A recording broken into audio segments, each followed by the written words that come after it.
This month marks the 50th anniversary of the collapse of Galloping Gertie, the very first bridge across the Tacoma Narrows. Over the next half hour, we'll discover how Gertie changed the future of bridge engineering.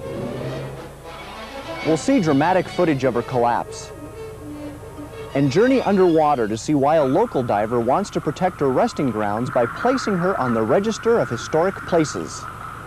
I'm your host, Lane Fickey, and I invite you to join us as we explore this fascinating piece of Tacoma's history.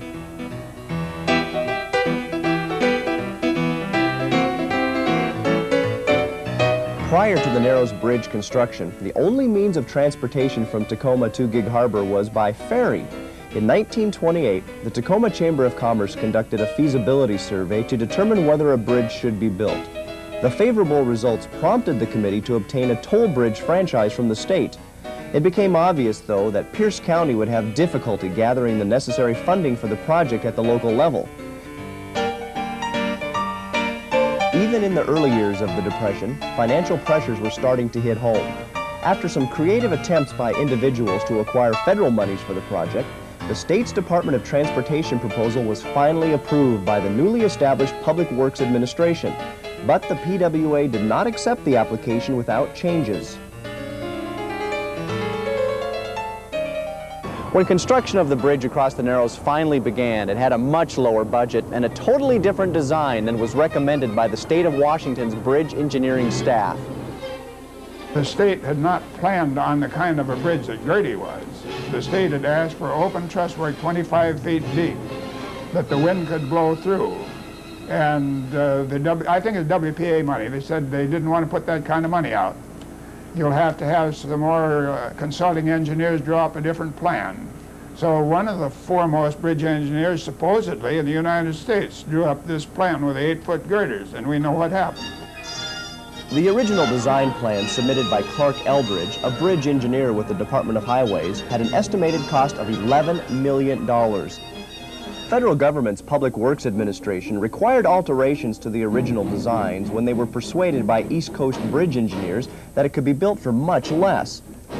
A well-known suspension bridge builder, Leon Mosef, was hired to redesign the bridge, and drastic modifications were made so it could be built within its appropriated $7 million budget. Eldridge remained as the project engineer, and just prior to the bid opening date, contractors complained that they wouldn't be able to build the substructure, the foundational piers, according to the revised designs. So Eldridge showed them his original plans and they agreed to build those. Now, according to Eldridge, the substructure was built without any major complications, despite the fact that the plans and building conditions were said to be as difficult as those of the Golden Gate Bridge. That was one of the smoothest running jobs for its size and all the different facets that had to be taken care of any job I was ever on. The first anchors that came out were, I think they had dumped 1 or 2 on the site. That was really something. You know, the first time you saw it, it really was a sight. It was just done big, terrific flop when that scow took, and it was up, well, there was very little scow in the water, just a corner or so, when it went over. The piers were to be held in place by 24 anchors, each weighing 550 tons. They were first attached temporarily to rigging scows, and then reattached permanently to the piers. With today's technology, we can scarcely imagine the challenges that face the divers responsible for this important phase of the bridge construction. The Narrows is a difficult dive due to the tidal exchange, which moves rapidly in and out through the narrow channel. Added to this is the prevailing darkness of the deep waters. At that time, there were no underwater lights, and the divers did much of their work by feel. On my ship, they worked in total darkness on a lot of that diving. There is one time that I had tried 300-watt lights and had real heavy cord. And I used 3 rolls of that rubber tape that went up on the cord and down on where the globe starts to get large. And I put 3 rolls of tape on that. It lasted about 3 dives, but they said that the only thing it did for them was the white spot to come back to. They couldn't see it. It never helped them a bit. The crew building the Narrows Bridge used many new and creative techniques. A prime example was when they ran into difficulty fitting one of the 8-foot girders in place. They had worked 3 different days trying to get that in, and using at night, you know, they cooled everything down, so they thought they could put it in. They couldn't do it. And finally, Andy Zori, one of their superintendents, told the fellows that were above him, if you had your way, if you'll give me my way now, I'll put it in. They didn't know what he was planning on, but they said, sure, okay, go ahead, it's yours.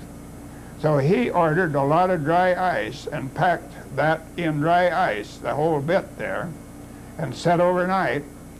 And Red said in the morning it went in there just like butter on bread.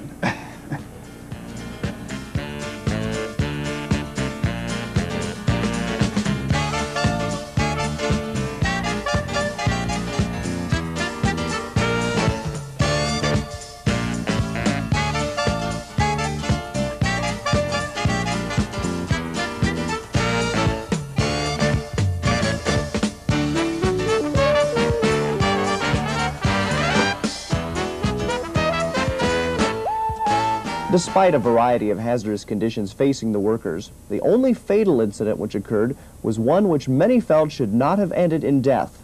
I believe it was a carpenter. I think his name was Wild. He only fell, he didn't fall. He rolled down a 3-to-1 slant. And it should not have been a fatal accident, but it killed him. 12 feet is all he went. That was the only life lost on that bridge, to my knowledge.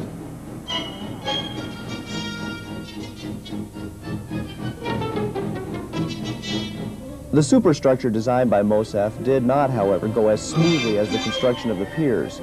As the floor forms were laid, the bridge began to experience severe oscillations. Now, at the same time, the Whitestone Bridge in New York, also designed by Moseff, was reporting similar movement. The Board of Consultants for the project and the Director of Highways contacted the designer with their concerns about continuing the construction. The bridge was, after all, more slender and of a lighter construction than the Whitestone. Moseff assured them that a simple means had been developed to lessen the unstable movement of the Whitestone, and that the process could easily be applied to the Narrows Bridge if necessary. Although the dampeners were later applied, the unusual movement of the bridge continued. Despite its peculiar tendencies, the long-awaited bridge was opened during a gala celebration, during which the acting Commissioner of Public Works, Colonel E.W. Clark, extolled the commercial and environmental attractions of the Tacoma area. Once the official ceremony was concluded, the first traffic eagerly crossed the newest of the area's attractions. The Narrows Bridge opened on July 1st, 1940, and soon earned the name Galloping Gertie because of its peculiar wave-like motion in high winds. The bridge became a local tourist site, and soon visitors from all around the area paid their toll to ride the roller coaster. None of those who ventured across Gertie as she thrilled them with a whirlwind ride suspected the fate which awaited her. Nobody even thought about it being unsafe. It was an odd sensation. You'd be, when the wind was blowing and the wave or the galloping would start, you'd be driving along and there'd be a car 40 or 50 yards ahead of you, and it would disappear in the valley of the waves. And then when you'd come back up on the crest, you'd see the car again, and it was a very weird sensation going across. Realizing the unique proportions of the bridge, authorities appropriated $20,000 for a study by Professor Farquharson of the University of Washington. His simulated wind tests put a scale model of the bridge under a series of stress tests by duplicating all of the known modes of undulation the bridge experienced. However, on November 7th, 1940, the movement changed. It went from a simple up and down wave-like motion to one of severe twisting. What followed is best recounted by Howard Clifford, one of, if not the, last person to fight his way off the writhing bridge. I was working for the Tribune at the time, and Leonard Coatsworth was an editor on our copy desk, and he had a summer place over at Arletta that we used to visit. Most of the staff would come over on weekends and such as that. He was going over to close it up for the summer at the time, and he was trying to drive across the bridge, which he'd crossed a lot of times before when it had the wave in it. But this time it was more severe, and he couldn't make it. So when he couldn't get out or across the bridge, he went back to the toll plaza, made his way back there, leaving his car on the bridge, and called the city desk and told us he thought the bridge was going to fall down. I didn't know whether the bridge was going to fall or not. I'd crossed it a lot of times when it had just the straight wave, but this time it was also twisting, and it was a different reaction. So we didn't go out initially Just watched it for a while, and I photographed it from different angles, and there was another photographer, Jim Bashford, was out there, and then Barney Elliott of the camera shop was out taking movies. And we'd shoot on and off for the period we were out there, and then finally it seemed to calm down a little bit, so Bert and I thought maybe we could go out to the car and get the dog out of it, and that was why we were out there on the bridge at the time. And it was just then that while we were between the east tower and the shore that the center section of the bridge dropped out. What went through my mind, I thought, well, the east section is probably going to go too, and to get off there just as fast as I could.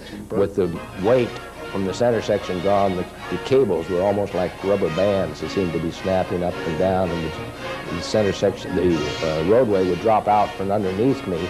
I would be running in the air for a while, and then it would come up and smack me on the feet and knock me down or to my knees, or I'd hit the camera on the pavement. So it was kind of a stutter step all the way back. There was a sound that sounded like rifle shots. I didn't know at the time, and then as I saw more of them, it was the cables from the main cable, suspension cable, down to the bridge, and they were snapping and breaking, and it sounded like a whip cracking. I thought it was rifle shots or something. And at first it was just one or two, and then it was almost like a machine gun.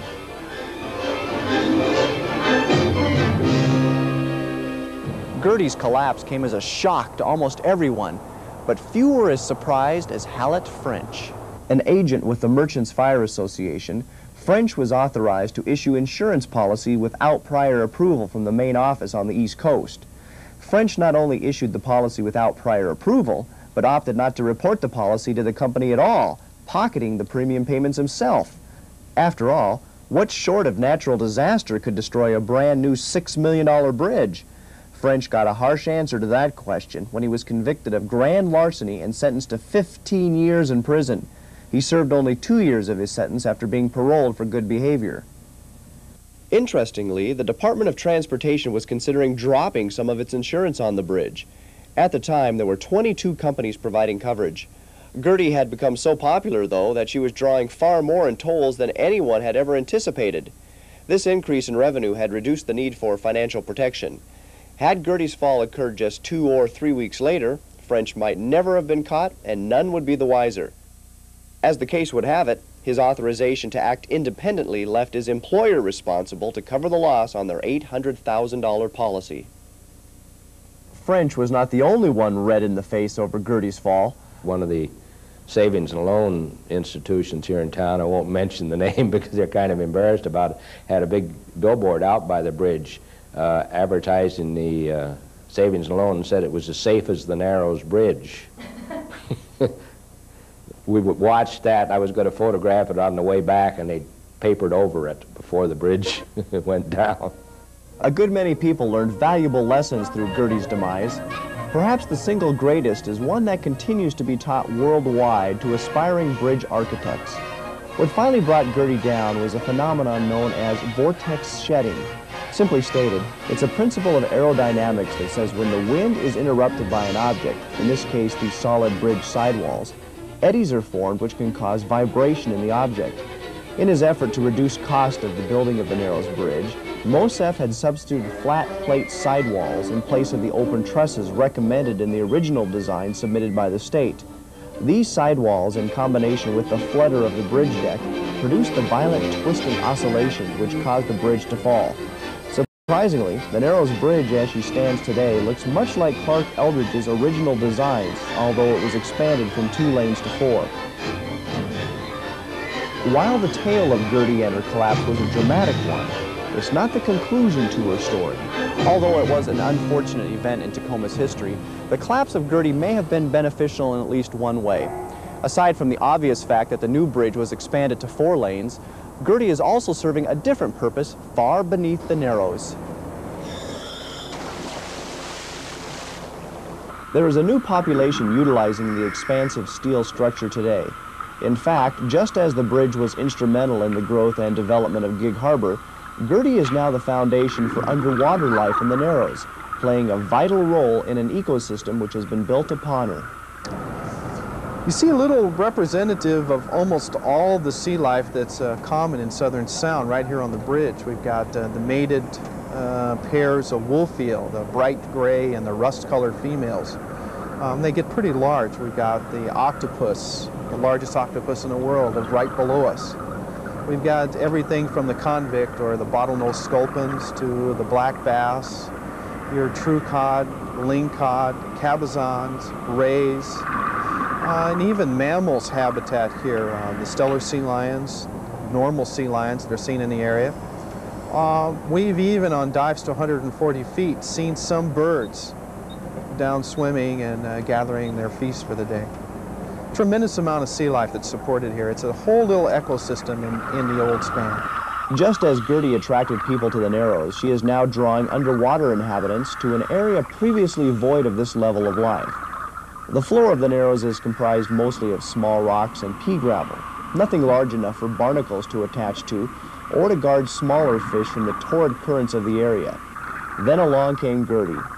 She became home to many species of underwater life, providing a fortress for some to hide within and an anchor for others to attach to.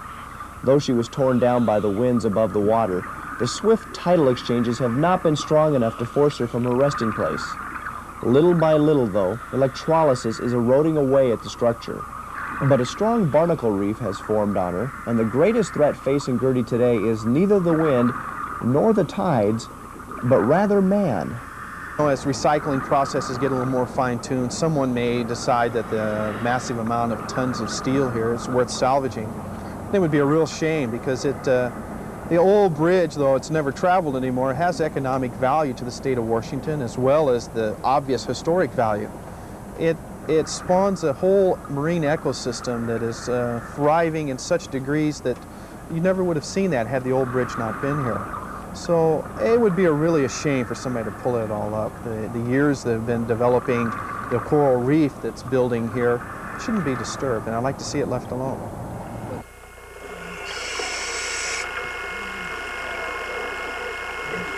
As a professional diver and sport fisherman, Mester has made many visits to the depths of the Narrows.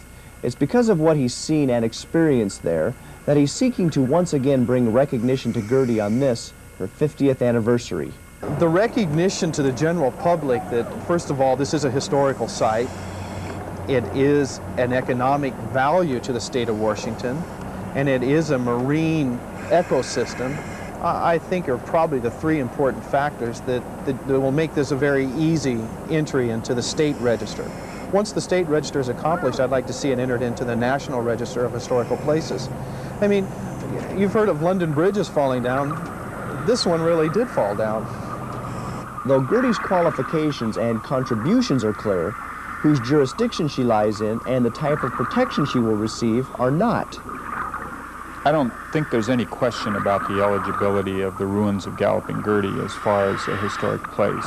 It is arguably the most dramatic and violent event in American engineering history is the destruction of Galloping Gertie. And for that reason alone, the bridge would be remarkable as evidence of that event. Beyond that, the fact that it is just now achieving the 50 years in age criteria makes it important that we act now. And really, up until now, the bridge would not have been old enough to qualify for landmark status, and hence the instigation of landmark designation in conjunction with the 50th anniversary of the bridge's collapse. Currently, the city of Tacoma offers the greatest protection. By far the most sophisticated and the most protective legislation available for the bridge is the city of Tacoma's legislation. And what we intend to do is to investigate thoroughly landmarking the bridge as a Tacoma historic place. Some difficult problems come up in doing that, one being that the city limits and the jurisdiction of the city's laws only go as far as mid-channel, and so only half the bridge and the eastern pier would be within the city limits of Tacoma, and so only that part of it would be protected by our laws. The other issue is one of enforcement, and needless to say, the preservation of a historic site that is 80 or 100 feet underwater is not a foreseen situation. It certainly wasn't foreseen when we drafted our legislation. And so adapting that legislation, finding a way to apply it to the unique circumstances of the ruins of Galloping Gertie is something that we're wrestling with right now. Certainly, no one would be able to patrol the waters to protect the remains of the bridge, but placing it on the city's Register of Historic Places would ensure that a salvage company would not simply be able to claim what is left of the bridge for personal gain.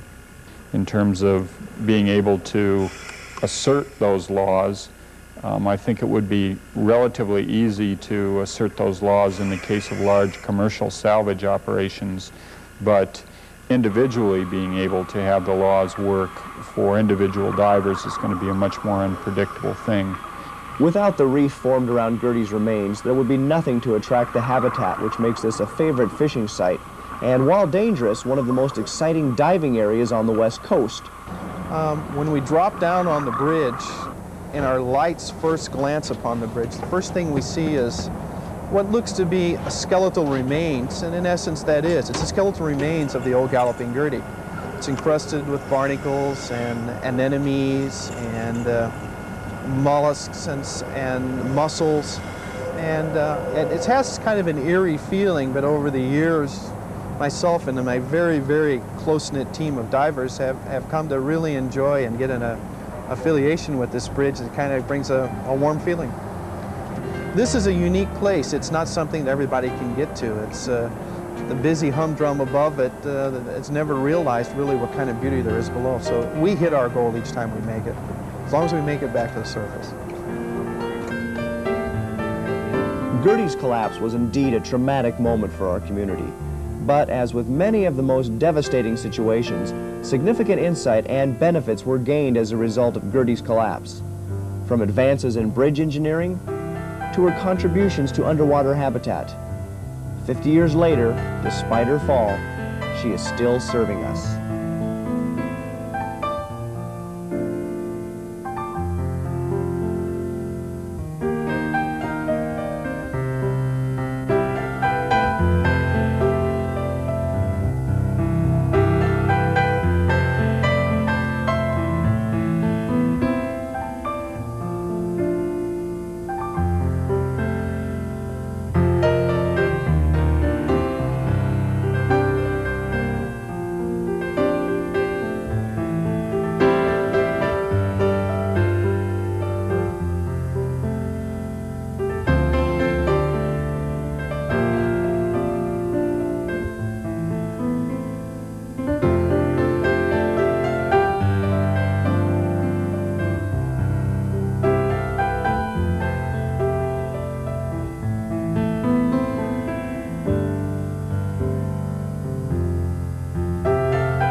November 7th, 1940, when the bridge that had only been up for 4 months collapsed. Gertie was the third longest suspension bridge in the world, and its collapse ranks as the worst bridge failure in history. But not all of its history lies in books. 30 to 260 feet below the bridge lies most of Galloping Gertie. And joining us today is Bob Mester. He's a professional diver in the area. And you have a cause for this. I know you've made about 30 dives down there. What exactly is down there, and why do you want to save it? Actually, it's about 300 dives. And the reason we want to save it is it has some historical impact to the state of Washington, ecological benefit, and some commercial benefit. Okay, and I understand that you said parts of it looked like people were taking some of it there up. is it looks like efforts for some salvors to start removing parts of the bridge for salvage and scrap. Okay, well, let's look at your video and explain exactly what this is. There's you, obviously, right. And it looks like barnacles to me, but I know that's okay, the what old we're bridge. looking at is actually the skeletal remains of the original Galloping Gertie. And some of the metal structure, it's all covered by barnacles and invertebrates. As you can see, there's a tremendous amount of lingcod and bottom life, which makes the Narrows area really, really valuable to sport fishermen and to the ecosystem for Washington State.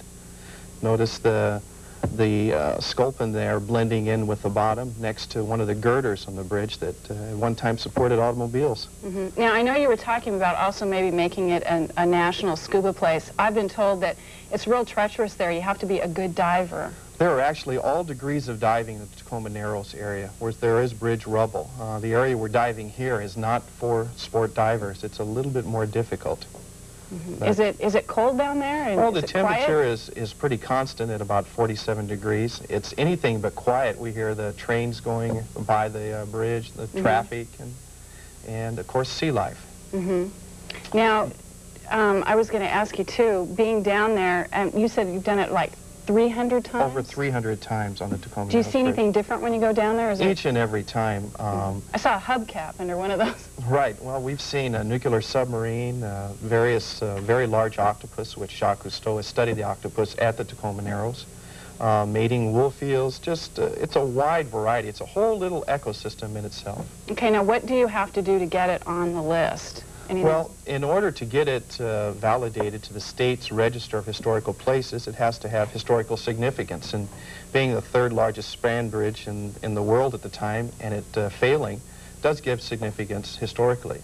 And once it's applied to the state list of historical places, it has a precedence to be entered into the National Historical Register.